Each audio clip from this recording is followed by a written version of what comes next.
কোনটা আগের বুক ওয়ানটা হবে না, নতুনটা হবে। হ্যাঁ, আগের বুক পয়েন্টটা আসলে ওই যে রং ছিল, পোস্টিং ছিল। জি জি জি। এখন যেটা দিছি এটা ঠিক আছে। এখানে বুক ওয়ান থেকে ওই যে একটা প্রশ্ন প্রথমে, give a detailed account on the tools and techniques of decision making. হ্যাঁ, এটা হলো বিজনেস ইকোনমিক্স এর টুলস এন্ড টেকনিক। তো এটা আসলে ওই বইতে আপনারা পাবেন প্রথম দিকে, যখন প্রথম চ্যাপ্টারে দেখবেন যে ওখানে লেখা আছে।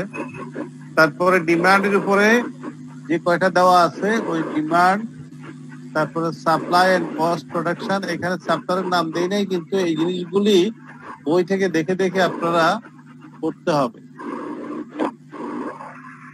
Including market structure. তারপর হলো ন্যাশনাল ইনকাম, যদিও আমি আবার আলোচনা করব কিছু কিছু জিনিস এখানে, আর কিছু শর্ট নোটও থাকবে। আর তারপরে হলো ফরেন এক্সচেঞ্জের ইয়েটাও এই বুক ওয়ান থেকে। এরপরে হচ্ছে ইনফ্লেশন আছে, আর ইনফ্লেশন রিলেটেড অন্যান্য জিনিসগুলি আছে। ইনফ্লেশনটার উপরে প্রশ্ন প্রত্যেক বছরে থাকে, কারণ এটা একটু দেখে নিতে হবে। Fiscal policy and monetary policy interaction. তারপরে হচ্ছে বুক টু। বুক টুটা হলো নিক উইলকিনসন এর বই থেকে, নিক উইলকিনসন বই থেকে। এটা বোধহয় আগে এই বই ছিল। হ্যাঁ ভাই, অনেক মনোযোগ দিয়ে সে নাক ডাকতেছে, শ্বাস নিচ্ছে, একটু কমান না ভাই। আমি দেখি কাদের কাদের এই অবস্থা, মানে সমস্যা। মিউট করে নাই কারা কারা? এখন বোধহয় মিউট করছে কেউ। ইয়েস স্যার, এখন কন্টিনিউ করেন স্যার। আচ্ছা, তারপরে হলো managerial economics, a problem solving approach by Nick Wilkinson. এখানে আছে থিওরি অফ দ্য ফার্ম। এখানে মূলত কস্ট ভলিউম প্রফিট অ্যানালাইসিস, সেটা আমি একটু আলোচনা করেছিলাম, break even, profit contribution, operating leverage, limitation of CBP, এগুলিও প্রশ্ন থাকে পরীক্ষা। তারপরে ইনভেস্টমেন্ট অ্যানালাইসিস, এটা পুরো চ্যাপ্টারটাই পড়তে হবে, একবার একটু পড়তে হবে। গভর্নমেন্ট এন্ড ম্যানেজমেন্ট পলিসি, যেটা আমরা ক্লাস ওয়ান লেকচার ওয়ান থেকে কয়েকটা মানে টপিকস এখানে আছে। এখানে economics for business, blending theory and practice, এটা 3 নাম্বার বই। এটা রাইটার হলো 3 জন। সেখানে সেকশন 4 আর হলো ওগুলি সেকশন না, ঠিক 9 এবং 14 এগুলি হলো সেকশনের অধীনে কন্টিনিউয়াসলি এগুলি ভাগ ভাগ করে দেওয়া আছে, এগুলি সাব সেকশন। ঠিক আছে, সাব সেকশন 9 and 14 এগুলি মোটামুটি এই বই 3টা বই থেকে এই জিনিসগুলি চোখ বুলাই দিতে হবে। আর আমার হ্যান্ড আউট গুলি তো আছে, সেগুলি আমরা অলরেডি হ্যান্ড আউট নিয়ে কথা বলেছি এর আগেও। আজকেও হ্যান্ড আউট গুলি আমি আরেকবার একটু করে দিতে চাই। স্যার, এই ফাইলটা কি পাওয়া যাবে? ডক ফাইলটা, সাজেশনের ডক ফাইলটা এটা দিছি তো ভাইয়া, দেখো। সরি সরি সরি, এটা দিদারকে দিয়ে দিচ্ছি আমি। স্যার সবার সাথে করবেন, শেয়ার করবেন। আচ্ছা স্যার, এই ফাইলের যে টপিক গুলো বলেছেন, এগুলো আর আপনার হ্যান্ড আউট এবং আপনার স্লাইড গুলো যদি আমরা ফলো করি, অ্যাটলিস্ট মোটামুটি 95% আমরা কমন পাবো না স্যার? হ্যাঁ হ্যাঁ, ইনশাআল্লাহ। আলহামদুলিল্লাহ স্যার, থ্যাংক ইউ স্যার। এর ভিতরে থাকবে, বাহিরে যাওয়ার কারণ এখানে মানে সাঁতার কাটতে হয় এরকম। এই সাবজেক্টটা এত বিগ সিলেবাস, এত মানে এটা সিলেবাস পড়ে বুঝাই মুশকিল যে এটা থেকে যে কি রকম প্রশ্ন আসতে পারে। জি স্যার, অনেক ভাস্ট জিনিসটা, খুবই কনসেপচুয়াল। এটা যিনি প্রশ্ন করবেন ওনার কাছেও মানে যে কোনো উল্টাপাল্টা প্রশ্ন করার সুযোগ আছে। উল্টাপাল্টা বলতে মানে সে যে কোথা থেকে করবে, কি করবে, সে আসলে যদি মানে না হয়, কেয়ারফুল না হয়, তাহলে আন্দা গুন্দা প্রশ্ন করে দিলে কিন্তু জীবন বিনাশ হয়ে যাবে, উপায় থাকবে। যাই হোক, আমি জিনিসগুলি আমি অবশ্য অথরিটির সাথে কথা বলবো। আর আমি যেভাবে গুছাই দিচ্ছি, এতে করে মনে হয় না যে একবার চোখ বুলাই গেলে কিছু আইডিয়া থাকলে অন্তত বানায় টানায় লেখা যাবে এই আর কি। স্যার হ্যাঁ, এই একটা সুবিধা। আর আমরা যে হ্যান্ডআউটস গুলি আমরা দিয়েছিলাম, এই হ্যান্ডআউট গুলিও কিন্তু আমাদের একটু ইয়েতে রাখতে হবে। হ্যান্ডআউট আর টপিক সবগুলো মিলাই পড়তে হবে আমাদের, দ্যাটস ইট, যেভাবে বলেছেন। Right right. Yes, sir. হ্যাঁ হ্যাঁ, আমি এই জন্যই বইগুলিকে সিলেক্ট করেছি, কারণ এই বইগুলি দেওয়ার উদ্দেশ্যটাই হলো যে আমরা ই করব, মানে স্যার আপনি এভাবে দিয়ে আমাদের অনেক উপকার করেছেন স্যার, এভাবে দিয়ে। এখন আমি তো সব কথা বলে শেষ করতে পারবো না, তাই না? স্যার এখানে আমি এখন দেখাইতে চাচ্ছি যে এখানে আমাদের হ্যান্ড আউট গুলির মধ্যে আমরা যদি যাই, প্রথমে কনসেপ্ট আমরা আলাপ করেছি, তারপরও কিছু জিনিস আমি সাজেশনের মধ্যে নিয়ে আসছি হ্যান্ড আউট এর বাইরে। কিছু হ্যান্ড আউটে আছে, কিছু ওখানে আছে। হ্যাঁ, আর তারপরে business economics and other branch of economics, objective of business firms, এগুলি এখান থেকে পড়লে হবে। বিজনেস সাইকেল অলরেডি আমরা আলোচনা করেছি। ম্যাক্রো ইকোনমিক পলিসি নিয়ে কথা বলেছি। ইকোনমিক ডেভেলপমেন্ট ওখানেও আছে, এখানেও আছে। Application of demand and time element, concept of revenue. হ্যাঁ, এইটা আমরা আজকে একটু দেখি, এটা কনসেপ্ট অফ রেভিনিউটা আসলে কি জিনিস। এখানে কনসেপ্ট অফ রেভিনিউ আসলে আমাদের অত বেশি ই করার দরকার নাই। এখানে বইতে কিছু অঙ্ক আছে, আমি যে বইতে দিয়েছি সেখানে দুই একটা জায়গায় অঙ্ক আছে। সেই অঙ্কগুলি কিন্তু পরীক্ষায় থাকে, হয়তো হুবহু ওরকম থাকবে না, কিন্তু ওইভাবেই রেভিনিউ ক্যালকুলেশন করে ওখান থেকে কস্ট বাদ দিয়ে মার্জিনাল কস্ট বা মার্জিনাল রেভিনিউ। এখন revenue of a firm jointly with its cost ascertain profits, অর্থাৎ একটা ফার্মের রেভিনিউ, টোটাল রেভিনিউ এবং মার্জিনাল রেভিনিউ নিয়েই কিন্তু আসলে পরীক্ষা প্রশ্নগুলি নিয়ে নরমালি থাকে। এমনি রেভিনিউ কাকে বলে সেটা বলার দরকার নাই। রেভিনিউ স্বাভাবিক যে সেলস এর অপর নামই হচ্ছে revenue. Sales and other kinds of income from operation, that is revenue. Revenue হচ্ছে sales and other kinds of income generated from operational activities. That is revenue. এই এক সেন্টেন্সে যদি আমরা বলি, এটা কেউ যদি নোট করার প্রয়োজন মনে করেন নোট করে নিতে পারেন যে sales and other kind of income generated from operational activities of the firm is known as revenue. এখন এই যে revenue,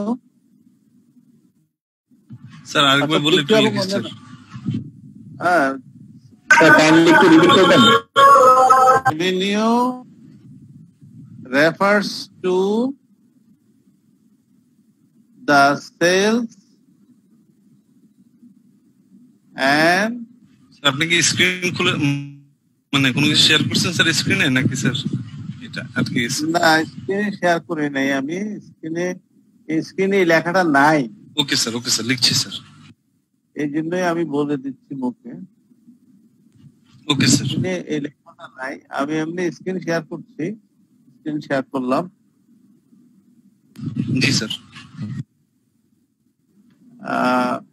Revenue refers to the sales and other income জি sir. generated from operational generated sir আরেকবার একটু বলবেন? বলছেন generated from other activities of the firm.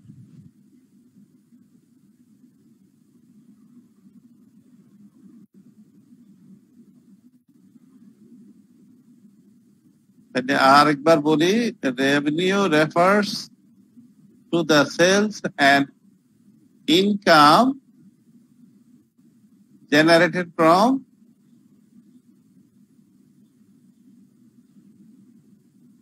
operating activities of the farm. ঠিক আছে? এখন এই যে রেভিনিউটা আসলে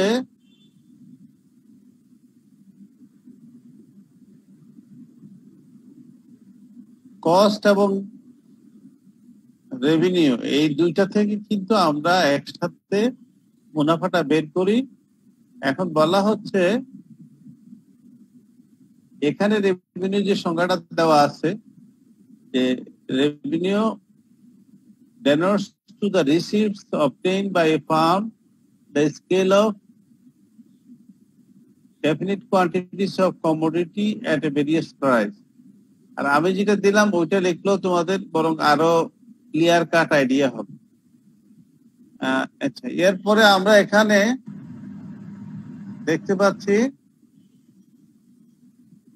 the concept relates to total revenue, average revenue and marginal revenue. তাহলে তিনটা অংশ, total revenue TR, AR and MR, তিনটা নাম আছে, TR, AR and MR। আমরা মনে হয় নামাজের একটু জি স্যার, মাগরিব স্যার। জি স্যার, একটু ব্রেক দরকার। মাগরিবের আযান দিচ্ছে। আমরা 8 মিনিটের লেগে চলবে স্যার। আমরা করার নাই, আজকে দুর্ভাগ্যক্রমে আমাদের একটু দেরি হয়ে গেল। আমরা আইসা শুরু করবো নি, আধা ঘন্টা সময় আমাদের হাতে আছে, কোনো অসুবিধা নেই।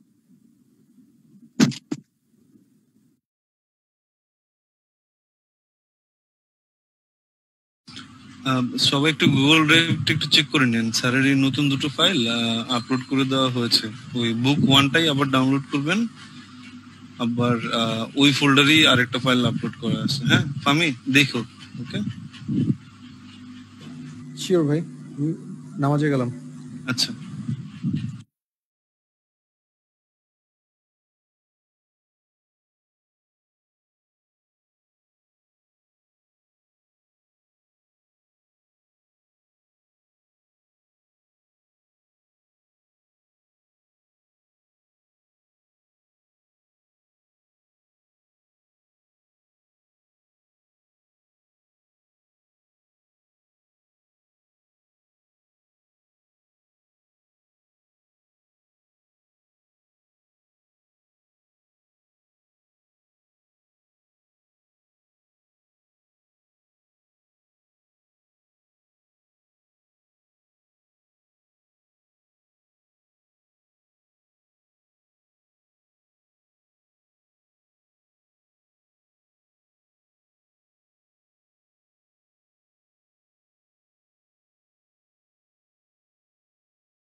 আমরা শুরু করতে পারি না? হ্যালো, জি স্যার। জি স্যার। তো এখানে আমরা দেখতে পাচ্ছি যে আসলে তিনটা কনসেপ্ট এখানে। একটা হলো টোটাল রেভিনিউ, এভারেজ রেভিনিউ, আর হলো মার্জিনাল রেভিনিউ। এই যে এখানে কিন্তু টোটাল রেভিনিউ কথাটা বলা আছে। এই টোটাল রেভিনিউটা হচ্ছে আসলে প্রাইস ইনটু কোয়ান্টিটি। টোটাল রেভিনিউটা হচ্ছে এই যে এখানে দেওয়া আছে প্রাইস ইনটু কোয়ান্টিটি। এখন যদি ইউনিট প্রাইস 3 টাকা হয় আর যদি ইউনিট প্রাইস 24 টাকা হয় আর 3 ইউনিট বিক্রি করে তাহলে 3 24 72 টাকা হবে আমার রেভিনিউ। এটা জাস্ট একটা উদাহরণ দেওয়া হয়েছে। 2 নম্বরে এভারেজ বলা হয়েছে। এভারেজ হলো টিআর যেটা হবে, টিআর যেটা আমরা পাবো সেটাকে কিউ দিয়ে ভাগ হবে, অর্থাৎ total revenue divided by quantity. ঠিক আছে, তার মানে হচ্ছে টিআরটা হচ্ছে P into Q divided by Q is equal to average AR. তাহলে এই এভারেজটা আমরা এখান থেকে পেয়ে গেলাম, এভারেজ রেভিনিউ। এরপরে হলো marginal revenue. Marginal revenue of a given quantity is equal two, যদি এডিশনাল মানে যে টোটাল রেভিনিউ থাকে সেটার সাথে যদি অতিরিক্ত একক বিক্রি করে আরো রেভিনিউ অ্যাড হয়, হ্যাঁ, টোটাল রেভিনিউ সাথে যদি আরো কিছু, আমি যেটা বললাম যে অপারেশনাল অ্যাক্টিভিটিস থেকেও কিন্তু ইনকাম হতে পারে। এই যে বিক্রয় করি, বিক্রয় ছাড়াও কিন্তু আমাদের অন্যান্য ভাবেও আমাদের ইনকাম কিন্তু জেনারেট করতে পারে। আমরা যদি ইনভেস্টমেন্ট করি, ইনভেস্টমেন্ট ইনকাম থেকে আমার কিন্তু অপারেশনাল অ্যাক্টিভিটিস, আমার যেটা ক্যাশ অ্যাক্সেস থাকে সেটা আমি কিন্তু যদি কোথাও ইনভেস্টমেন্ট করি সেটাও যুক্ত হতে পারে। সুতরাং অথবা যদি আমি নর্মালি আমি 1000 ইউনিট উৎপাদন করি, আমি যদি হঠাৎ করে কোনো একটা প্রতিষ্ঠানের কাছে 100 ইউনিট আরো তারা আমাদেরকে কোনো মাসে অথবা প্রতি মাসেই তারা আমাদের কাছ থেকে 100 ইউনিট করে নেওয়ার জন্য ক্রয় প্রস্তাব দিল এবং আমরা সেটা এগ্রি করলাম। এটা হতে পারে যে অনেক সময় অনেক প্রতিষ্ঠান কন্টিনিউয়াসলি একটা জায়গা থেকে আউটসোর্সিং করে বা কিনে যে কোনো পণ্য, যে আপনি আমাকে মাসে এত করে দেবেন। নর্মালি আমার বাজারে বিক্রি ছাড়াও কিন্তু ওই একজন ক্রেতার কাছে আমি এভাবে বিক্রি করি, যেটা এডিশনাল সেল। এইরকম এডিশনাল সেল যেটুকু হয় সেটা এখানে মাইনাস হবে, total revenue minus additional sale, হ্যাঁ, এই এডিশনাল সেল যেটা হবে এইটাকে কিন্তু আবার টোটাল রেভিনিউ দিয়ে ভাগ করলে আমরা এখানে মার্জিনাল রেভিনিউ পাবো। হ্যাঁ, এইটার উপরে অঙ্ক। এখানে কার্ডগুলি নিয়ে অত বেশি আমাদের অত করার দরকার নাই, এগুলি একবার দেখে যাবেন। দরকার যেটা বেশি দরকার সেটা হলো যে আমরা ইম্পর্টেন্স অফ রেভিনিউ কস্ট, এই যে এই কনসেপ্টটা খুব দরকার। The ARMR comes from significant tool of economic analysis, মানে এটা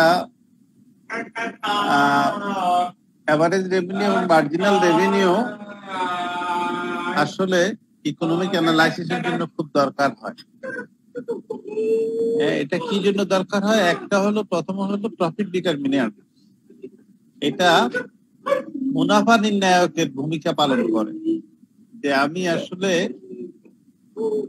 এভারেজ রেভিনিউ এবং এভারেজ কস্ট বাদ দিলে আমার মুনাফা হয়, কিন্তু যদি আমি অতিরিক্ত সেলস ইকুইলিব্রিয়ামের পরে আমি বিক্রি করি, ইকুইলিব্রিয়ামে তো আমার নরমাল প্রফিট হবে, তাই না? ইকুইলিব্রিয়ামের পরে যদি আমার বিক্রি হয় তাহলে সেটা কি হবে? আমার অতিরিক্ত মুনাফা যদি আসে সেটা নিশ্চয়ই সুপার নরমাল প্রফিট হবে। সেই কথাটা এখানে বলা হচ্ছে প্রফিট ডিটারমিনেন্টসটা এখানে। তারপরে হচ্ছে ডিটারমিনেশন অফ 100% ক্যাপাসিটি বা ফুল ক্যাপাসিটি, এখানে যেটা আমরা বলি। It can also be known from the relationship whether the firm is producing in its full capacity, মানে 100% capacity or under capacity, 80% হতে পারে, 70-60% হতে পারে। সুতরাং আমি আসলে দেখবো যে আমি যদি 100% ক্যাপাসিটিতে করি তার মানে হচ্ছে একরকম, আর যদি আমি 80% ক্যাপাসিটিতে করি তার মানে আমার আন্ডার ইউটিলাইজেশন থেকে যাচ্ছে। সুতরাং এখানে ক্যাপাসিটি ইউটিলাইজেশনটা ডিটারমিন করার জন্য কিন্তু আমার এই average revenue, marginal revenue, average cost, এই কনসেপ্ট গুলি দরকার হয় রেভিনিউ। ইকুইলিব্রিয়াম ডিটারমিনেশন, তারপরে হচ্ছে ইকুইলিব্রিয়াম, তো এটা তো আমরা বুঝি যে প্রাইস এবং কস্ট, আউটপুট, এই তিনটার মধ্যে আমাদেরকে ইকুইলিব্রিয়াম পয়েন্ট নির্ধারণ করার পরে এটা নিচে উপরের দিকে গেলে লাভ, নিচে দিকে গেলে আমার লস। ইকুইলিব্রিয়াম পয়েন্টের নিচে দিয়ে গেলে লস, উপর দিয়ে গেলে লাভ। তো এইটা আমাদেরকে খেয়াল রাখতে হবে। তারপর হচ্ছে ফ্যাক্টর প্রাইসিং ডিটারমিনেশন। এখানে উৎপাদনের অনেকগুলি উপাদান আছে, হ্যাঁ, ল্যান্ড, লেবার, ক্যাপিটাল, অর্গানাইজেশন, এই যে ম্যানেজমেন্ট ইত্যাদি বিষয় আছে এখানে। তো আমরা এইগুলি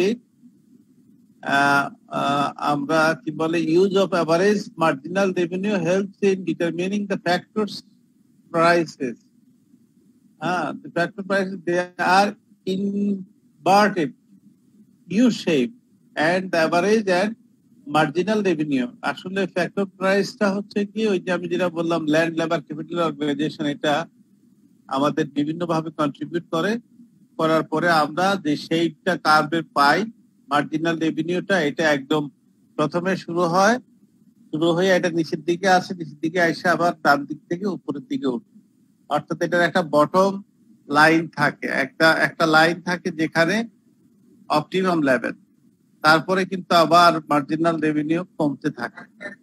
সুতরাং এই যে ফ্যাক্টর প্রাইসিং ডিটারমিনেশনটা, এই আমরা মার্জিনাল রেভিনিউ এবং এভারেজ রেভিনিউ বা প্রাইস থেকে আমরা বের করতে পারি। তাহলে এখানে তিনটা আর এখানে একটা, চারটা জিনিস আমাদের খুব ইম্পর্টেন্স অফ রেভিনিউ। আমরা এরপরে আমরা মূলত আমাদের স্লাইডে যদি আমরা এখানে দেখ কনসেপ্ট অফ রেভিনিউ পরে মানি ডেফিনিশন, এগুলি এমনি নিজেরা পড়ে নেবেন। Demand and supply of money নিজেরা পড়ে নিতে হবে। এগুলি নিয়ে central bank and its function, এগুলি সোজা জিনিস, খুব ক্ষুদ্র বিষয়। এখানে একটা আছে হোয়াই ক্রেডিট কন্ট্রোল, এটাও অত বেশি আমি আলোচনা করব না। কন্ট্রোল ইনফ্লেশন, ইনফ্লেশনটা নিয়ে আমরা অবশ্য একটু ডিটেলস আলোচনা করব ওই চ্যাপ্টারের মধ্যে। ওই বইতে আমরা কিন্তু করে দিয়েছি, এখানে ইনফ্লেশনের বিষয়টা আমরা এখানে যদিও কিছু কথাবার্তা আছে, মেজার্স টু কন্ট্রোল ইনফ্লেশন, এখানে মনিটরি মেজার আছে, ফিসক্যাল মেজার আছে, ডিফ্লেশন কাকে বলে সেটাও এখানে আছে, মেজার টু কন্ট্রোল ডিফ্লেশন। হ্যাঁ, অনেক সময় পরীক্ষায় ডিফ্লেশন শব্দটাও আসে। মনিটারি পলিসি, ফিসক্যাল পলিসি, অর্থাৎ দুইটার ক্ষেত্রেই মনিটারি এবং ফিসক্যাল পলিসি অনেক সময় অনেকেই লিখতে গিয়ে একেবারে অনেক 10টা 15টা করে পয়েন্টস লিখতে গিয়ে পরীক্ষায় সময় নষ্ট করে ফেলে। আমরা যদি নাম্বারের দিকে তাকাই, যদি 3টা প্রশ্ন থাকে তাহলে দেখা যাবে 3 নাম্বার বা 4 নাম্বার থাকবে। আমি ঠিক এখানে যেটুকু লিখছি এর বেশি লেখার দরকার নেই, কারণ এর থেকে বেশি লিখতে গেলে পরীক্ষায় কিন্তু 10টার মধ্যে ওই 5টা বা 6টার প্রশ্নের উত্তর দিয়েই কিন্তু সময় শেষ হয়ে যায়।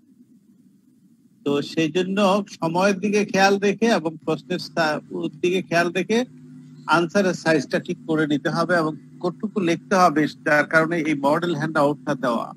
আচ্ছা স্যার, এই যে ইকোনমিক্স এর এই কোয়েশ্চেন গুলো আমরা যদি মানে ব্রিফলি টু দা পয়েন্ট, মানে হাবিজাবি আলাপ না পাইরা একদম টু দা পয়েন্টে লিখে দিয়ে আসি স্যার, ফুল মার্কস কি পাবো না, বা অ্যাটলিস্ট মোটামুটি মার্কস কি পাবো না ভালো মানের? মানে 60% অটোমেটিক্যালি দিতে দেয়, 60% দিলেই তো পাস। আমার তো লেটার মার্কস এর এখানে দরকার নাই। যারা 75 পাবে তারা হয়তো 1000 টাকা না 2000 টাকা তারা পুরস্কার পায়। তা আমার টার্গেট হলো আমি যদি 60% মার্কস কনফার্ম করতে পারি তাহলে আমি এই সাবজেক্ট আমি মোটামুটি ওভারকাম করে গেলাম। আচ্ছা স্যার, সুতরাং আমি যেটুকু আপনি বললেন ওইটুকু ঠিক আছে, যে ওই রকম যদি লিখে দেওয়া যায় তাহলে এই 6 এর মধ্যে মানে 3 বা 2.5 মার্কস কিন্তু ইজিলি দিবে। 4 মধ্যে 60% যদি হয় তাহলে 424.2.4 মানে 2.5 মার্কস ইজিলি দিবে, এটা যদি মোটামুটি এরকম লেখা হয়। আর স্যার একটু ভালো মতে মার্কস যদি পেতে চাই, 4 এ তো 4 দিবে না কখনো, বাট 3 তো দিবে।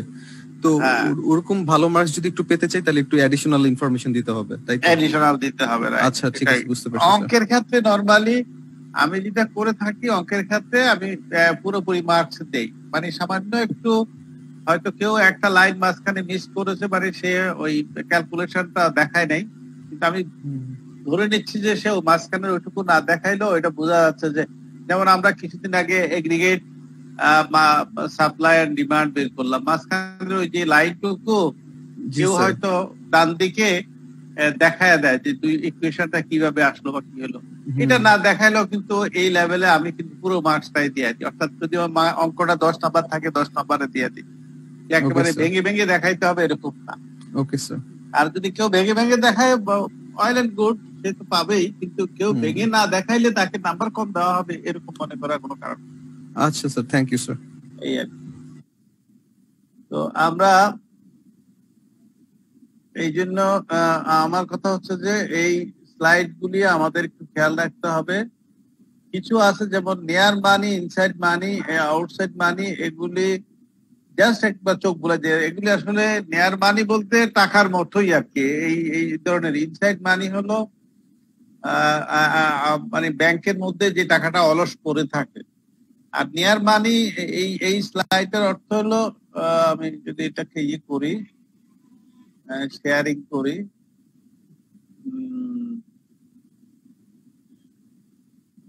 এখানে মানি অ্যান্ড নিয়ার মানি, মানে টাকা বা টাকা ইকুইভ্যালেন্ট যেটা বলা হয়, মানে আমাদের যেটা অনেক সময় নগদ টাকা যেটাকে আমরা বলি নগদ টাকা, আর নগদ টাকা ছাড়াও কিন্তু অনেক ধরনের ট্রানজেকশন হয় যেগুলি আমরা যেটা প্লাস্টিক মানি বলি অনেক সময়, নিয়ার মানি। মানে আমরা যেমন নেগোশিয়েবল ইনস্ট্রুমেন্ট বা ফ্যাক্টরিং করি, বা ট্রেজারি বিল, ডিবেঞ্চার্স, তারপর শেয়ার, এগুলি কিন্তু নিয়ার মানি, এগুলি যে কোনো সময় বিক্রি করা যায়, তাই না? প্রেফারেন্স শেয়ার ছাড়া অন্যগুলি যে কোনো সময় বিক্রি করা যায়। সুতরাং এগুলি আসলে নেয়ার মানি হিসাবে ট্রিট হয়। এই কথাগুলি এখানে বলেছে। ইনসাইড মানি ব্যাংকে যে রিজার্ভটা থাকে, অর্থাৎ ব্যাংকে যে অ্যামাউন্টটা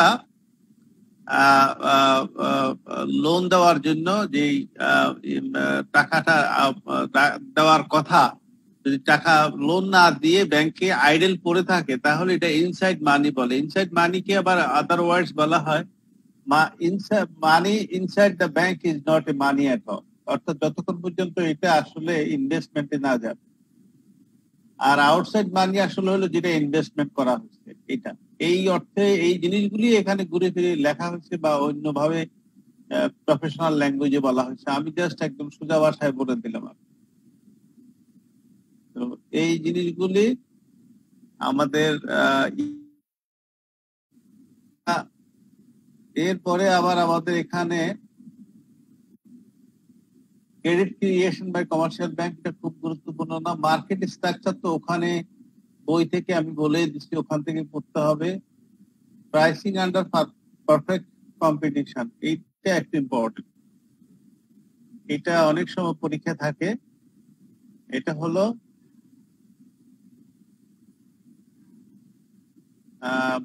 price under perfect competition, demand supply basic framework. এখানে how price is determined in a perfectly competitive market equilibrium, কিভাবে কম্পিটিটিভ মার্কেটে বা ফ্রি মার্কেট ইকোনমিতে পণ্যের দামটা নির্ধারিত হয়। হ্যাঁ, এখানে এরকম একটা বর্ণনা দিয়ে নিচে একটা উদাহরণ দেওয়া আছে। ধরে নেওয়া যাক যে প্রাইস এরকম, কোয়ান্টিটি ডিমান্ড এরকম, কোয়ান্টিটি সাপ্লাই এরকম। তাহলে এই ক্ষেত্রে আমরা সলিউশনটা, আমরা ইকুইলিব্রিয়াম ডিটারমিনেশনটা কিভাবে করি সেই জিনিসগুলি এখানে বলে দেওয়া আছে এবং একটা গ্রাফ দেওয়া আছে। এই জিনিসটা একটু পড়তে হবে, না হলে বোঝা যাবে না।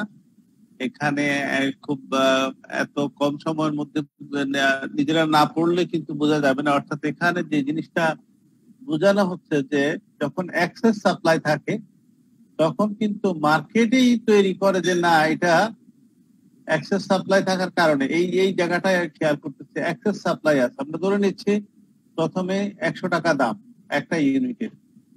এখন এখানে ডিমান্ড কার্ভ হচ্ছে এটা D1, ডিমান্ড কার্ভ কিন্তু একটা, সাপ্লাই কার্ভ একটা। এখন এই পয়েন্টে এসে যদি আমরা দেখি যে এখানে 160 ইউনিট, তাই না? 160 ইউনিট যদি হয় তাহলে এক্সেস সাপ্লাই মানে এখানে আর কেউ কিনছে না। না কেনার কারণে কি হচ্ছে, অর্থাৎ দাম কমাইতে হচ্ছে। না, দাম কমাইলে কিন্তু মানুষ কিনবে না। দাম কমায় যখন 80-তে আসলো তখন এটা এখানে আইসা সাপ্লাই এবং ডিমান্ড লাইন এক জায়গায় আসলো। আবার যদি আমরা উল্টা দিকে দেখি যে না, ডিমান্ড কিন্তু বেশি আছে, সাপ্লাই কম, তখন কি করে, সাপ্লায়ার বাড়ায় মানে সাপ্লাই কার্ভটা আরো উপরের দিকে যায়। এই জায়গা থেকে এই যে এই পয়েন্ট থেকে সাপ্লাই কার্ভটা উপরের দিকে এখানে চলে আসবে।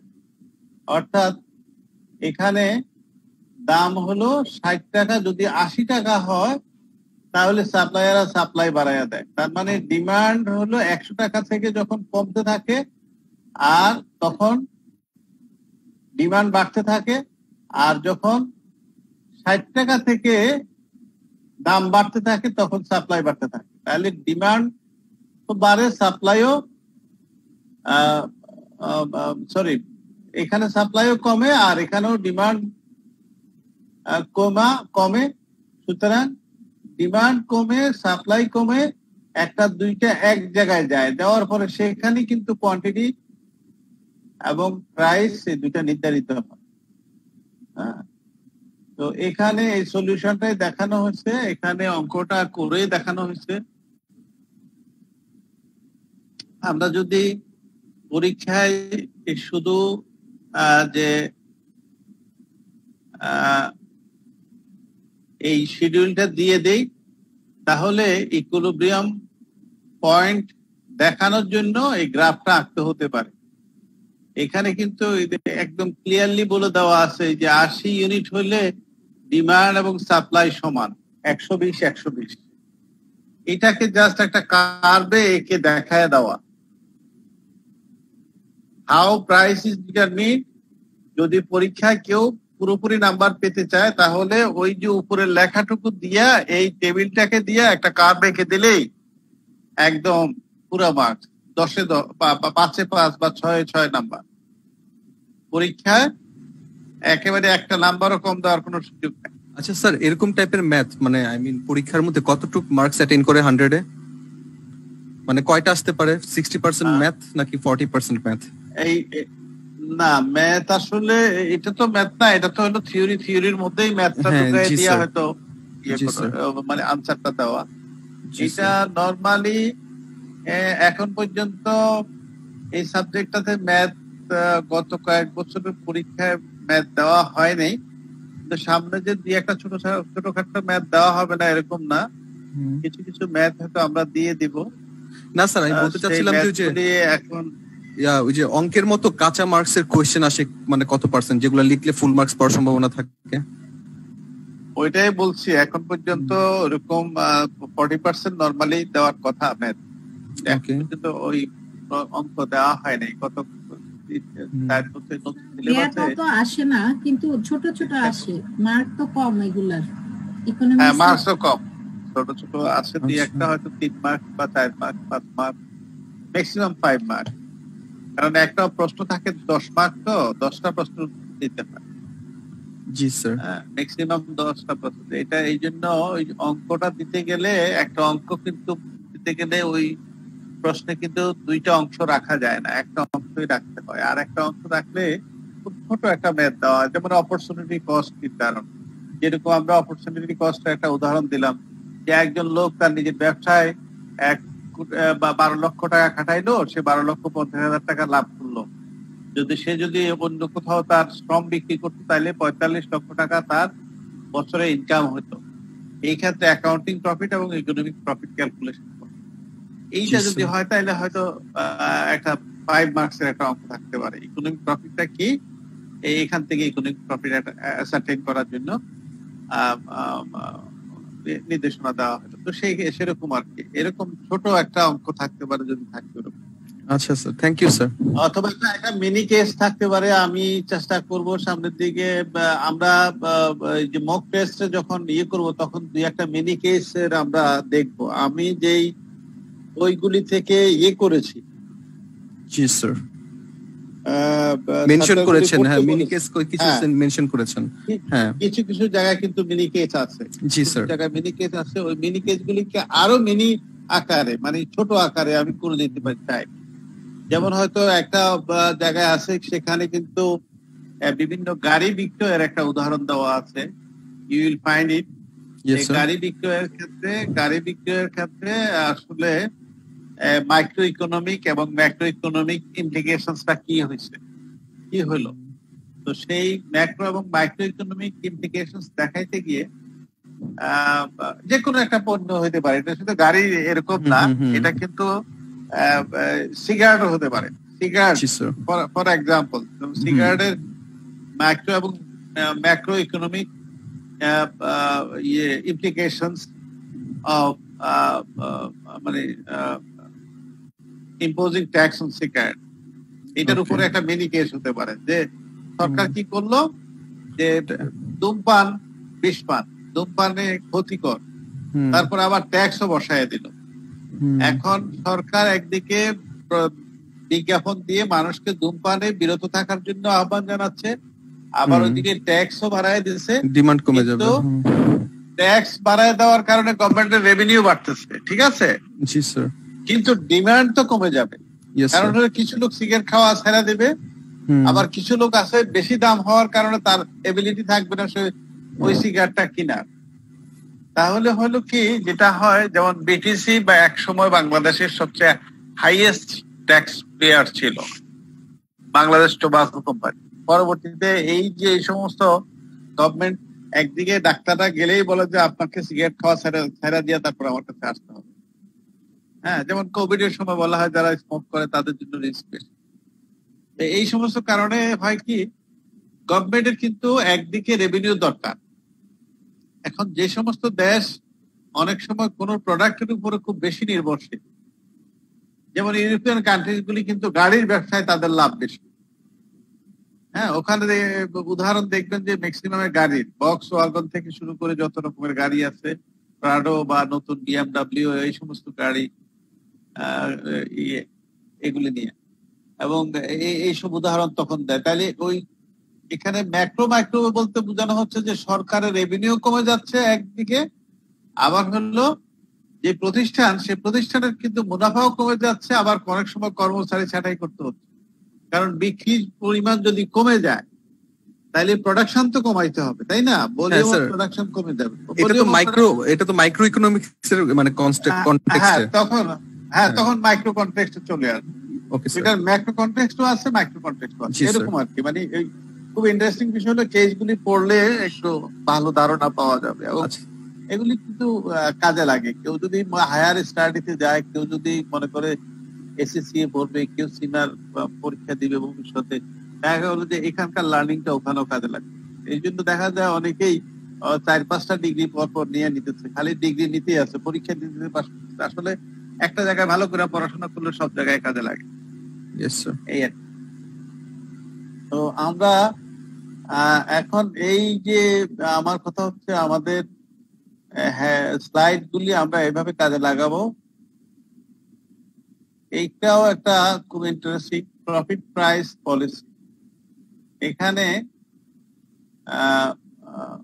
এটাও একটা খুব ইন্টারেস্টিং বিষয়। এখানে আমরা যদি দেখি যে মুনাফা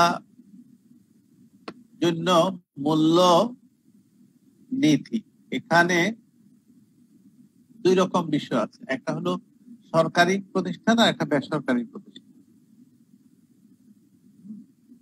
এখন হলো সরকারি প্রতিষ্ঠানে কিন্তু মূল্য নির্ধারণ করা হয় একেবারেই মুনাফা বেশি করে অর্জন করার জন্য না, বরং ইকোনমিক ডেভেলপমেন্ট হওয়ার জন্য। এখন হাসপাতালের টিকিট কেনা হয় 20 টাকা দিয়ে, কিন্তু প্রাইভেট সেক্টরে গিয়ে রোগী দেখলে সেখানে 500 টাকা ফি দিতে হয়। আর হাসপাতালের আউটডোরে 50 টাকা, এখন বোধহয় 20 টাকা বা 10 টাকা দিয়ে টিকিট কেটে দেখানো হয়। তাহলে গভর্নমেন্টের কিন্তু উদ্দেশ্য প্রাইসিংটা এখানে মুনাফা অর্জন না, অর্থাৎ হলো পাবলিক ওয়েলফেয়ার বা ইকোনমিক ডেভেলপমেন্ট অথবা ওয়েলফেয়ার কনসেপ্ট। তো এই জিনিসগুলি এখানে বলা হচ্ছে। এখন বলা হচ্ছে যে এখানে যে প্রাইসটা নির্ধারণ করা হয়, গভর্নমেন্ট করুক আর বেসরকারি করুক, এটার পক্ষে বিপক্ষে একটা যুক্তি আছে। পাবলিক সেক্টর এন্টারপ্রাইজের ক্ষেত্রেই কিন্তু এই যুক্তিটা বেশি। পাবলিক সেক্টর এন্টারপ্রাইজের ক্ষেত্রে এই মূল্য নির্ধারণের বিষয়টা নিয়ে অনেক বিতর্ক আছে। এই জায়গাটায় বেসরকারি প্রতিষ্ঠানে তো প্রাইসটা কম্পিটিটিভ মার্কেটে নির্ধারিত হয়, অনেকগুলি কম্পিটিটর আছে, কিন্তু সরকারের তো কম্পিটিটর নাই। আছে? সরকার যদি ঢাকা ওয়াসার আজকে বা বিদ্যুতের ইউনিট প্রাইস বাড়ায় দেয় বা কমায় দেয়, বা একটা নির্দিষ্ট যে কোনো একটা প্রাইস ঠিক করে, সেক্ষেত্রে কি তার কোনো কম্পিটিশন আছে? নো স্যার, কোনো কম্পিটিশন নাই। But these are commercial institution.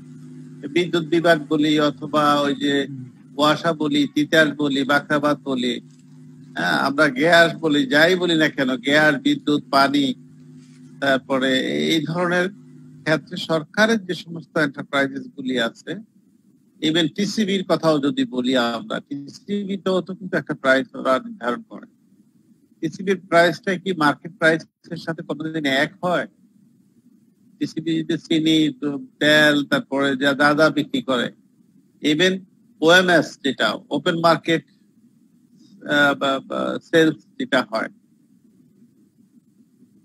Open market sales যেটা খাদ্য মন্ত্রণালয় থেকে বিক্রি করে, সেটার দামও কিন্তু অনেক সময় কম থাকে।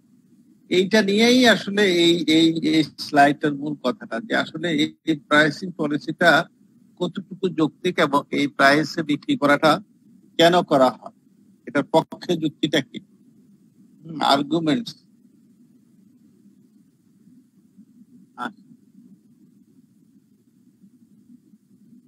এটা গেল আমাদের এখন যদি আমরা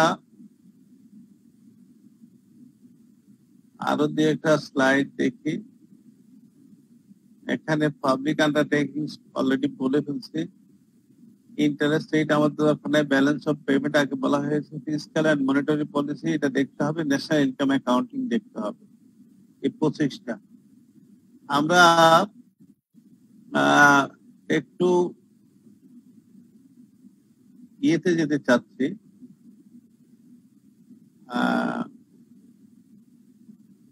ন্যাশনাল ইনকাম অ্যাকাউন্টিং এর ওখানে আমাদের একটু যাওয়ার দরকার।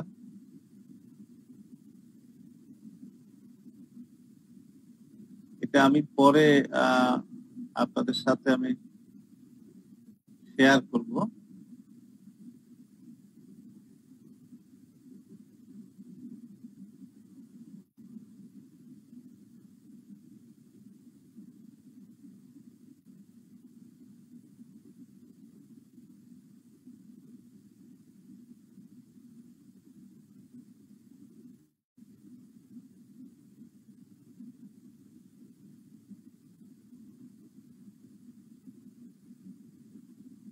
একে দেখা যাচ্ছে,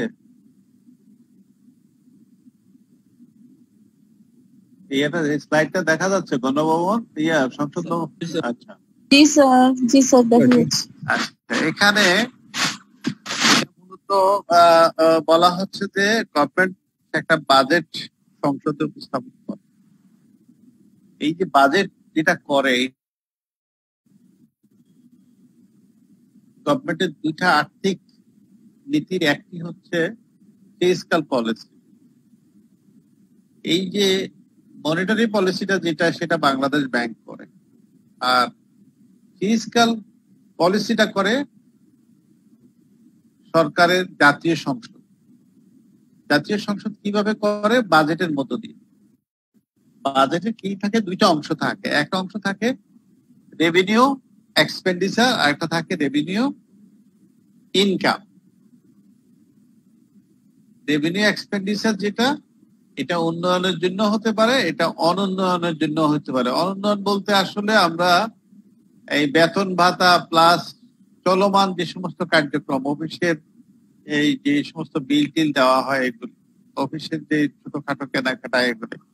আর উন্নয়নমূলক কর্মকাণ্ড বলতে বোঝায় আমরা নতুন ব্রিজ, কালভার্ট, মেগা প্রকল্প, যেটা আমরা বলি যে পদ্মা সেতু, ওই যে কর্ণফুলী টানেল, তারপরে নতুন নতুন যে সমস্ত এই যে আমাদের ভেজা, মানে বাংলাদেশ ইকোনমিক জোন অথরিটি, তারা যে সমস্ত নতুন নতুন জোন গুলি স্থাপন করলো, সেগুলি, এগুলি হলো ডেভেলপমেন্ট। এখন ফিসক্যাল পলিসিটা আসলে খুব গুরুত্বপূর্ণ এই জন্য যে এটা সরকার প্রত্যেক বছর কিন্তু একটা বাজেট তৈরি করে, এবং প্রত্যেক বছরে সে কত টাকা খরচ করবে এবং কত টাকা কোথা থেকে আয় করবে এটা ঠিক করে। হ্যাঁ, কোথা থেকে আয় করবে, সে আয়টা কিন্তু বিভিন্ন ভাগে বিভক্ত থাকে। এই ভাগের মধ্যে থাকে ডাইরেক্ট ট্যাক্স, ইনডাইরেক্ট ট্যাক্স, আর একটা হলো ফিস এন্ড চার্জেস। এই তিনটা জিনিস। তাইলে আয়ের মধ্যে তিনটা অংশ, একটা ডাইরেক্ট ট্যাক্স, আর একটা ইনডাইরেক্ট ট্যাক্স, আর একটা হচ্ছে ফিস এন্ড। আমরা ওখানে যাওয়ার আগে দিয়ে এই কথাগুলি, ব্যাকগ্রাউন্ড কথাগুলি বলে যাই। আয়ের মধ্যে তিনটা অংশ, একটা হলো ডাইরেক্ট ট্যাক্স, আর একটা হলো ইনডাইরেক্ট ট্যাক্স, আর একটা হলো ফিস এন্ড চার্জেস। ডাইরেক্ট ট্যাক্স বলতে যেটা ইনকাম ট্যাক্স বোঝায়, সোজা কথা।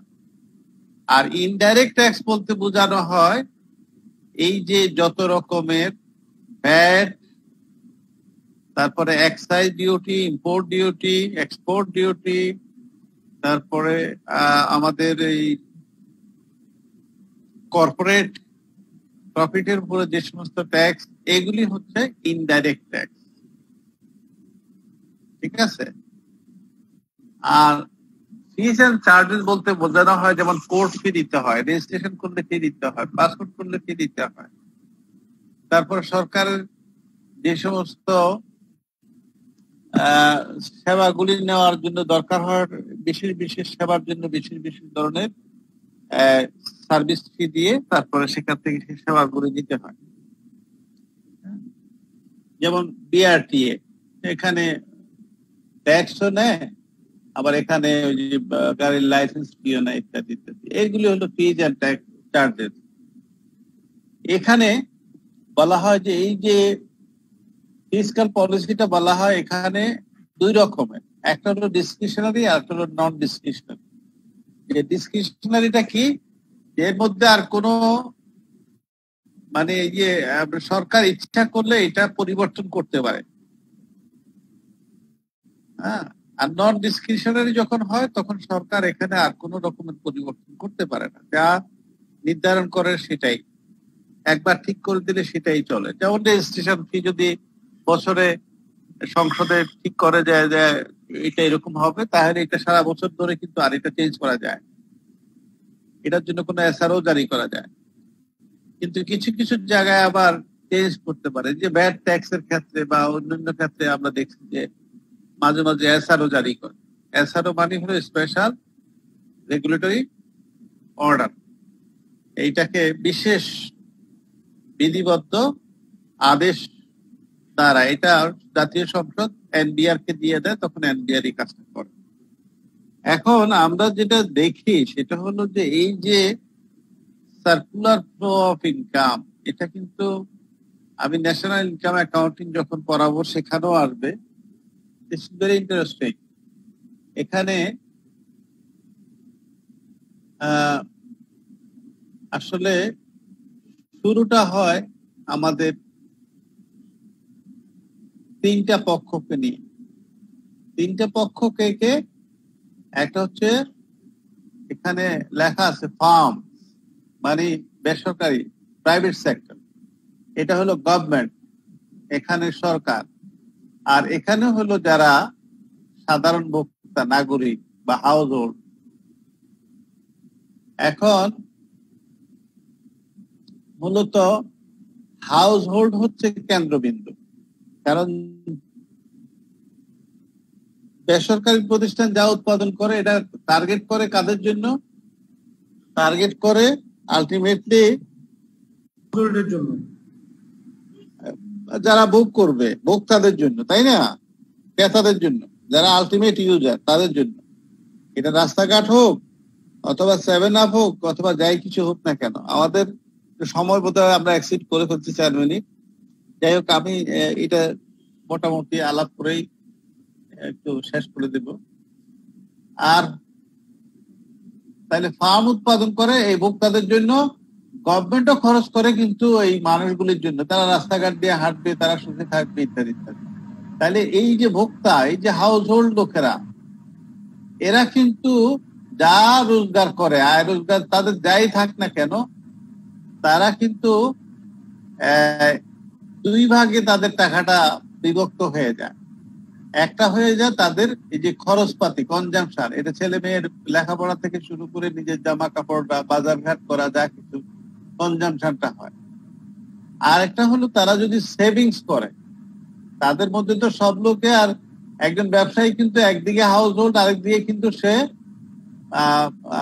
ব্যবসায়ীও বটে, তাই না? একজন শিক্ষক কিন্তু যেরকম সরকারি কর্মকর্তা যেরকম সরকারের চাকরি করে, আবার কিন্তু সে একজন ভোক্তাও বটে। সুতরাং তারা এখানে যে দুইটা অংশ, একটা অংশ সে ভোগ করে বা খরচ করে ফেলে মাসে মাসে, আরেকটা অংশ মাসে মাসে সে জমাইলে সে টাকাটা যায় কোথায়? ব্যাংকে, ব্যাংকে বা ফাইন্যান্সিয়াল মার্কেটে যায়। অর্থাৎ এটাকে আমরা বলি ফাইন্যান্সিয়াল মার্কেট। এটা হলো মার্চেন্ট ব্যাংকে যেতে পারে, কমার্শিয়াল ব্যাংকে যেতে পারে, শেয়ার মার্কেটে যেতে পারে, যেখানে হোক না কেন, এটার নামটা হলো ফাইন্যান্সিয়াল মার্কেট। আচ্ছা, এখন আমরা এই ফাইন্যান্সিয়াল মার্কেটের টাকাটা কিন্তু আলটিমেটলি আবার কে নিয়ে আসে? গভর্নমেন্ট নিয়ে আসে। আর এই যে ভোক্তা বা হাউস হোল্ডের টাকাটা আসে কোত্থেকে? তার এই ফার্মসে, অর্থাৎ যে বেসরকারি প্রতিষ্ঠান, সেই বেসরকারি প্রতিষ্ঠানে কিন্তু তারা কর্ম করে, নিয়োজিত হয় বেশিরভাগ ক্ষেত্রে। হ্যাঁ, এটা এখান থেকে একটা ইনকাম হয়। এটা সরকারি চাকরিও করে, সরকারি চাকরিজীবীও আছে, হ্যাঁ সরকারি চাকরিজীবীও আছে। তো সে যে ইনকাম করে, ইনকামের একটা অংশ কিন্তু গভর্নমেন্ট নিয়ে নেয়। আপনাদের মধ্যে অনেকেই যারা 1-1.5 লাখ টাকা 2 লাখ টাকা বেতন পান বা 70-80 হাজার টাকা বেতন পান, বছরের শেষে কিন্তু ইনকাম ট্যাক্স একটা নিয়ে যায়। এই যে ট্যাক্স কিন্তু গভর্নমেন্ট নিয়ে যায়। তাহলে এই নিয়ে যাওয়ার পরে তার যে ইনকামের বাকি অংশটুকু থেকে কিন্তু সে এই দুই জায়গায় গিয়ে টাকাটা খরচ করে, এবং কিছু অংশ ফাইন্যান্সিয়াল মার্কেট থেকে আবার সরকার নিয়ে আসে। সরকার আবার এই টাকাটা বাজেটের মাধ্যমে খরচ করে, এবং ফাইন্যান্সিয়াল মার্কেট থেকে কিছু টাকা সরকার যেরকম নেয়, কিছু টাকা আবার কিন্তু ব্যবসায়ীদের কাছেও যায়। সেটা কিভাবে যায়? লোন আকারে যায়, লোন নেয়। স্যার খরচ করে যে ওখান থেকেও তো ভ্যাট, আমরা যে বিভিন্ন ওখান থেকে তো ভ্যাটটা সরকারের কাছে যায় না? হ্যাঁ হ্যাঁ, সেটা এই যে এখানে লিখলাম না, এগ্রিগেট ইনকাম থেকেই তো এখানে যাচ্ছে। এখন কনজাম্পশন থেকে ভ্যাট ট্যাট এগুলি যায়, এটা ঠিক আছে, সেটা আমরা হয়তো ওইভাবে আর দেখাইলাম না, কিন্তু আলটিমেটলি এটা এখান থেকে ভ্যাট তো আমরা সরাসরি ওইভাবে সরকারকে দেই না। ওই যে যেই ফার্ম থেকে আমরা কিনি, সে ফার্মে আমাদের কাছ থেকে এটা কনজাম্পশনের অংশ হয়ে যায়। যেমন আমি মাংস কিনলাম আগোরা থেকে, মাংসের উপরেও কিন্তু দেখা গেল যে ভ্যাট কেটে রাখছে 10 টাকা, মানে এটা কনজাম্পশনের মধ্যে চলে যাবে। আমি তো 550 টাকা কেজি দিয়েই আমি মাংসটা কিনলাম, আমি 550 টাকা কেজি ধরতেছি, কিন্তু ওইটার ভিতরেই ভ্যাটটা চলে যাচ্ছে, এটাকে আমরা কনজাম্পশন বলছি।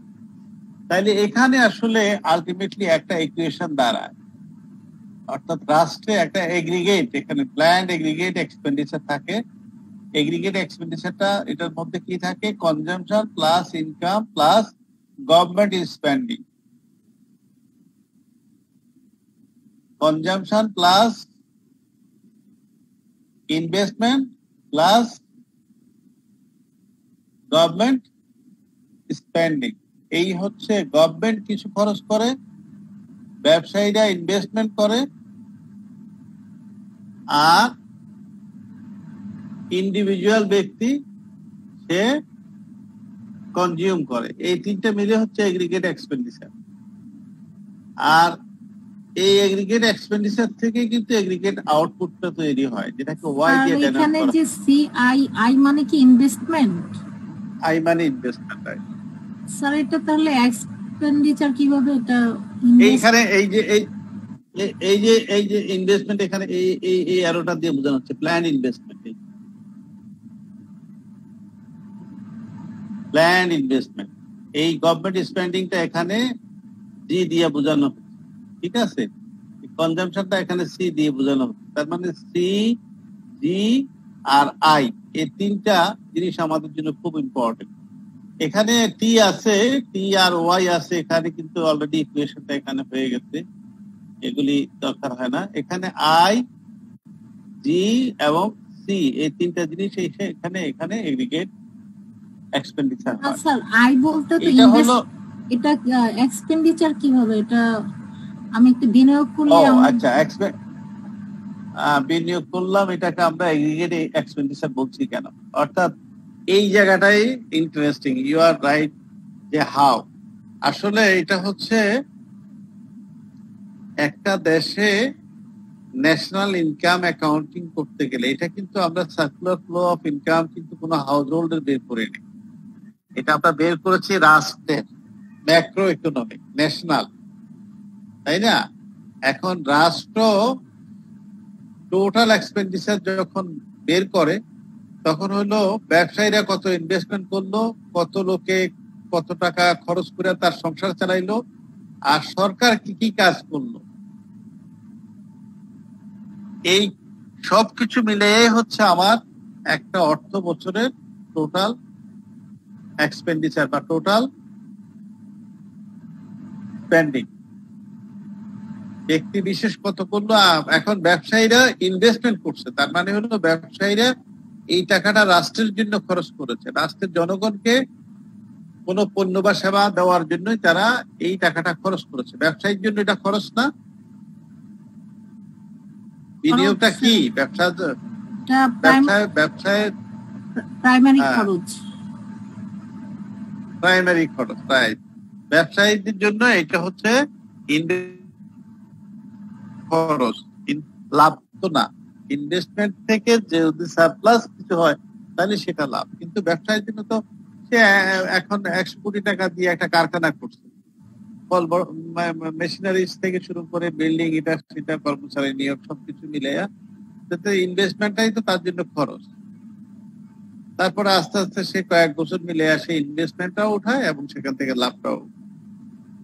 তো একটা অর্থ বছরে কিন্তু এইভাবে 3 জায়গা থেকে যে খরচগুলি আসে সেটাকে এগ্রিগেট এক্সপেন্ডিচার বলে।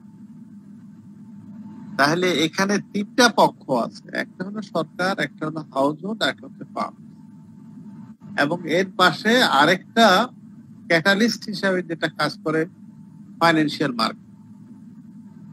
ফাইন্যান্সিয়াল মার্কেট এখানে একটা কাজ করে, এবং এখানে এই যে ইনকাম গুলি ডিস্ট্রিবিউশন হয়ে যায় বিভিন্ন জনের কাছে। ইনকাম গুলি বা এই মানি, অথবা আমরা যেটা বলি ইনকাম বলি, অথবা রেভিনিউ বলি, অথবা আর্নিংস বলি, যে নামে বলি না কেন, এগুলি ডিস্ট্রিবিউশন কিছু সরকারের কাছে যায়, কিছু ফার্মের কাছে যায়, কিছু হাউস হোল্ডের কাছে যায়। বাট দিনের শেষে কিন্তু এগুলি একটা সার্কুলার ফ্লো, মানে এটা কন্টিনিউয়াস এই কাজটা চলতে থাকে। অর্থাৎ একজনের, এটা কিন্তু যদি এরকম হয়তো যে থেমে গেছে সবকিছু, থেমে যাওয়ার কিন্তু কোনো সুযোগ নাই। কারণ বাজার, খাবার দাবার, তারপরে মানুষের পোশাক আশাক, তারপরে কলকারখানা, শ্রমিকদের মানে জীবনযাপন, শ্রমিকদের বেতন ভাতা, তারপরে সরকারি প্রতিষ্ঠানের কর্মচারীদের বেতন ভাতা, সরকারের মেশিনারি, সরকারের অফিস আদালত, কোর্ট কাছারি, সবই কিন্তু চলতে থাকে। এই যে এই সব কিছু মিলিয়ে কিন্তু আসলে এই ন্যাশনাল বাজেটটা তৈরি হয়, এবং এই সার্কুলার ফ্লো অফ ইনকামটা এই যে বিভিন্ন পক্ষের মধ্যে ভাগাভাগি হয়ে, ভাগ বাটোয়ারা হয়ে, আলটিমেটলি এক একজনের রোল এক এক রকম। গভর্নমেন্টের রোলটা কিন্তু হাউস পালন করে না। আউটপুট লাস্ট স্টেপটা aggregate output, yes, aggregate output. Ultimately আমার এগ্রিগেট, হ্যাঁ, আউটপুটটাই হচ্ছে লাস্ট। আমি আসলে এই যে স্পেন্ডিং করলাম আর ফার্ম থেকে আমার কিছু লাভ আসলো, তাহলে এই স্পেন্ডিং থেকে আমার আলটিমেটলি একটা স্যাটিসফ্যাকশন আসলো জনগণের কাছ থেকে। আর ব্যবসা প্রতিষ্ঠানের কি উন্নতি হলো, তারা কি পরিমাণ লাভ দিতে পারলো, তারা কি পরিমাণ উৎপাদন করতে পারলো, এই সব কিছু মিলেই আমার এগ্রিগেট আউটপুটটা এখানে তৈরি হবে। এটা পরীক্ষায় দেওয়া খুব কঠিন, মানে বারবার আইকেও দেখা যাবে, কিন্তু কয়েকবার দেখলে ঠিক হয়ে যাবে। প্ল্যান্ট এগ্রিমেন্ট এক্সপেন্ডিচারটা কি গভর্নমেন্ট করবে শুধু? না, প্ল্যান্ট ইনভেস্টমেন্ট যেটা, এটা তো প্রাইভেট সেক্টর করবে। এটা গভর্নমেন্ট তাদেরকে এনভায়রনমেন্ট তৈরি করে দেবে, গভর্নমেন্ট এনভায়রনমেন্ট তৈরি করে দেবে। যেমন পোর্ট কিন্তু গভর্নমেন্ট তৈরি করে দেয়, ঠিক আছে? তারপরে ইকোনমিক জোন গভর্নমেন্ট তৈরি করে দিচ্ছে। কেউ ইন্ডাস্ট্রি স্থাপন করবে, সেখানে বিদ্যুৎ, পানি, গ্যাস, ইলেকট্রিসিটি, এগুলির কানেকশন কিন্তু গভর্নমেন্টকে করে দিতে হবে। তো কাজে প্ল্যান্ড ইনভেস্টমেন্ট, এখানে আসলে প্ল্যানিংটা করে প্রাইভেট সেক্টর, গভর্নমেন্ট তাদেরকে সাপোর্ট দেয়।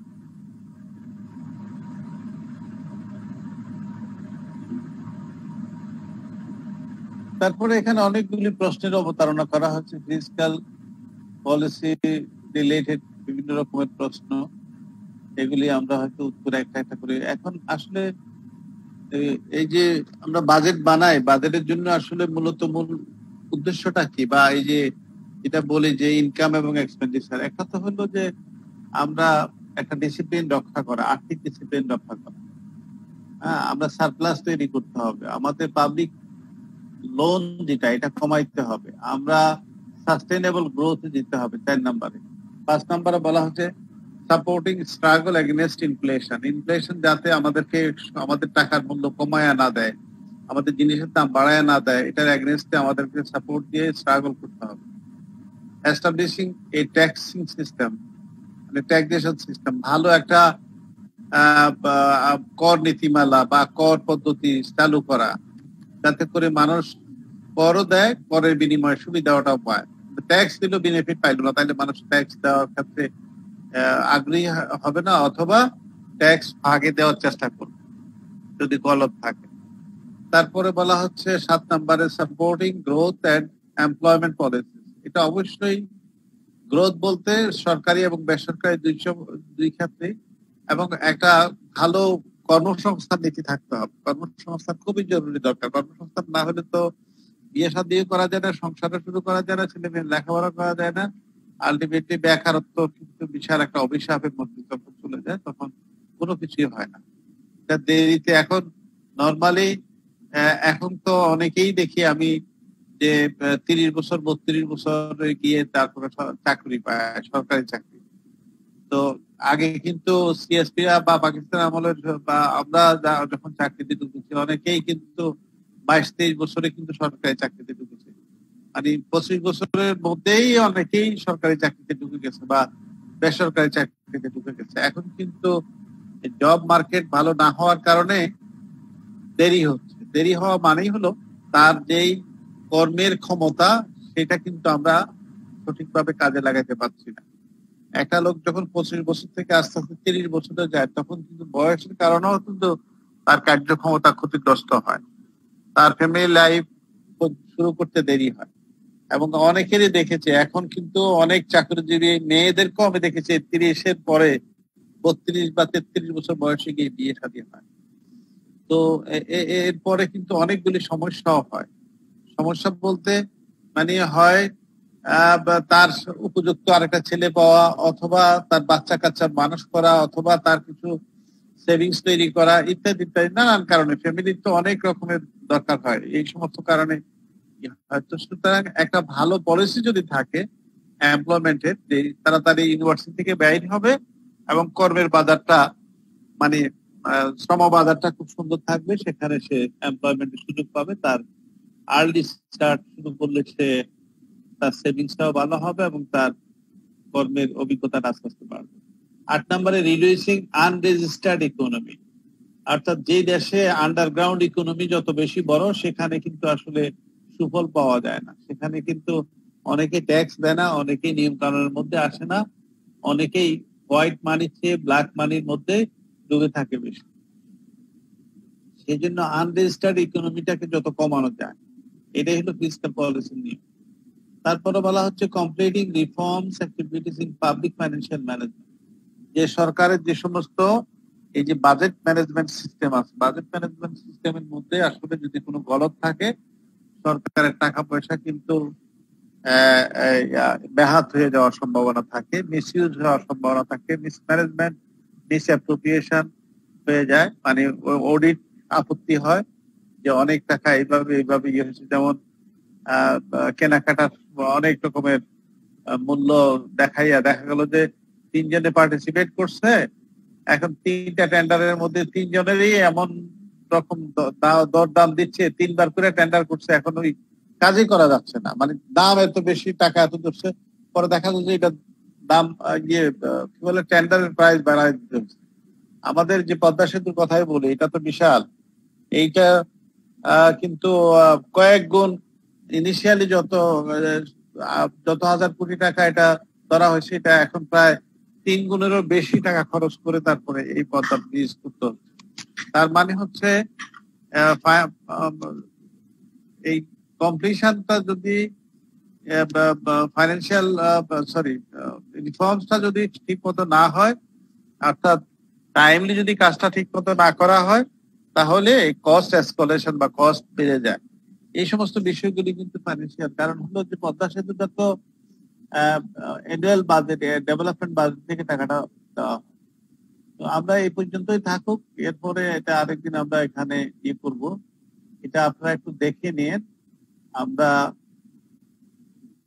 মূলত আসলে এই যে বিভিন্ন রকমের বাজেট হয়, বাজেটগুলি ব্যালেন্স বাজেট হয় বা ইকোনমিক পলিসি, জিনিসের দাম বাড়া কমা, বা ওই যে আমরা ইকোনমিক সাইকেলের কথা এখানে আসবে, ইনফ্লেশনের কথা আসবে, এই সমস্ত ক্ষেত্রে সরকার কি ধরনের মেজার নেয়? এই যে আমরা বলছিলাম যে ইন্টারভেনশন দিতে হয়, কি ধরনের ইন্টারভেনশন দিতে হবে? অর্থাৎ ব্যালেন্স বাজেট করব নাকি ডেফিসিট বাজেট করব?